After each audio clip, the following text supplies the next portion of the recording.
قناة عالم الألغاز والمعرفة، أهلا وسهلا بكم.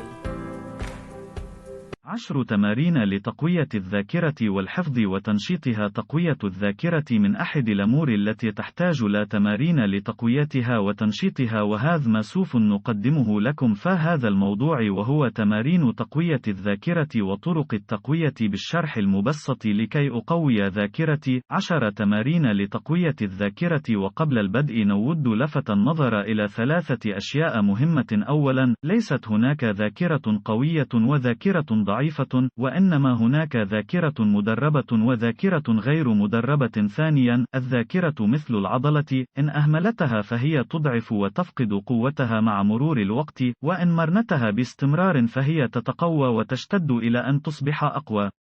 ثالثا، لا تنتظر ذاكرة قوية بدون عناء أو جهد، لأني سأخبرك أن ذلك موجود فقط في عالم الأحلام وليس في الواقع. 1. اقرأ كتابا جيدا. فقد ثبت أن القراءة هي بمثابة تمرين للذاكرة، كما أنها تزيد من نسبة الذكاء التحليلي. لكن وأنت تقرأ لا تضع علامة في الصفحة التي توقفت عندها، بل أغلق الكتاب مباشرة عند الانتهاء من القراءة وتذكر رقم الصفحة، وفي المرة المقبلة قم بتذكر رقم الصفحة التي وقفت عندها. 2. عندما تستيقظ من النوم افتح كتابا واقرأ منه جملة واحدة، وفي المساء عندما تذهب للنوم اجلس مدة 10 دقائق وحاول تذكر الجملة ورقم الصفحة. أعرف أنك ستشعر بشيء من الصعوبة في الأول، لكن فقط لأن ذاكرتك غير مدربة تدريبا جيدا يمكنها من التذكر بسهولة. إنك تقوم بتقويتها وتدريبها. إذا مرت 10 دقائق فتوقف، وقم في اليوم التالي بفعل نفس التمرين. افتح كتابا واقرأ جملة واحدة، ثم في المساء قم بتذكر الجملة ورقم الصفحة. 10 تمارين لتقوية الذاكرة والحفظ وتنشيطها. 3. قم بإنشاء ملف على حاسوبك واكتب فيه كل يوم كلمة أجنبية أو مذكرة. وفي المساء حاول تذكر تلك الكلمة. خذ مدة قدرها 10 دقائق وحاول تذكر تلك الكلمة بكل طاقتك ولو لم تستطع تذكرها. وفي نهاية الأسبوع سيكون قد اجتمع رصيد قدره 7 كلمات. قم بجعل مدة التذكر 30 دقيقة وحاول تذكر الكلمات ال7. افعل ذلك التمرين باستمرار كل أسبوع.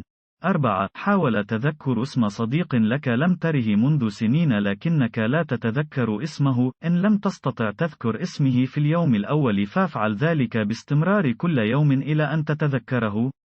5. قم كل يوم بحفظ شيء معين ولو مجرد قولة صغيرة، احفظها جيدا.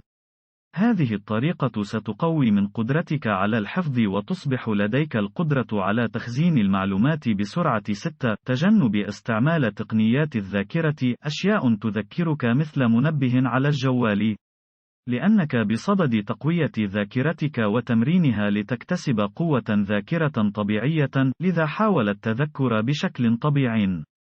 7. إذا قرأت كتابا فحاول عند الانتهاء القيام بتذكر الأفكار التي اطلعت عليها أثناء القراءة، الشخصيات والأحداث. افعل ذلك لمدة 5 أو 10 دقائق واختبر قدرتك على التذكر. 8. قم دائما بتمرين ذاكرتك عن طريق ألعاب الذاكرة والتركيز، كلمات متقاطعة، سودوكو، ألغاز، شطرنج. 9. حاول تذكر أسماء الأشخاص، الإيميلات، وأرقام الهواتف دون اللجوء إلى كتابة ذلك. قم بتذكر ذلك ولا تسجله إلا عندما تعود للمنزل.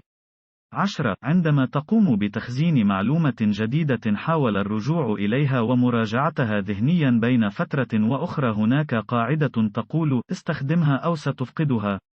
ينطبق ذلك على ذاكرتك، إن لم تستخدمها فستفقدها شيئا فشيئا مع مرور الوقت. لذا قم بتمرين ذاكرتك كل يوم، ولا تهملها وتدعي فيما بعد أن ذاكرتك ضعيفة، لأنه أمر غير صحيح.